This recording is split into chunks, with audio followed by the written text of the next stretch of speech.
in Atlanta tonight, raising money for Georgia Republicans and talking up the tax cut enacted earlier this year. 11 Alive's Doug Richards is live in Midtown, where the vice president just finished speaking. Doug? Vice President Pence spoke for about 30 minutes here to a policy group that calls itself America First. America First obviously was one of President Trump's campaign slogans, but this is a group that obviously backs President Trump, but also talks about the policies of the president in the year or so since he's been in office. The 400 or so people who were in the room were quite enthusiastically behind the president, although the talk here is not about election politics. The dozen or so people that we spotted outside the Lowe's Hotel were noisily demonstrating against the policies of President Trump and his vice president, perhaps a warm-up to some of the anti-gun demonstrations you'll see nationwide this weekend.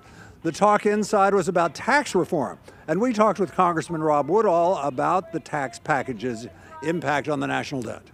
In the spending bill the president signed into law, we saw the promises of this administration kept, one after another.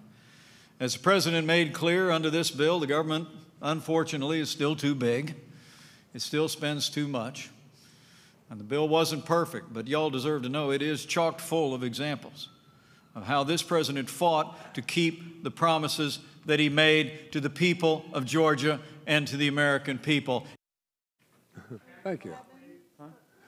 And we did talk with Congressman Rob Woodall prior to President Pence's speech. He talked about how tax reform, as passed in the House, was more revenue neutral than the package that increased the deficit significantly, according to the Congressional Budget Office. Vice President Pence left the building here, or left the room here at least about 10 minutes ago, and the 400 people or so have likewise cleared out. And the Secret Service has given me one of these.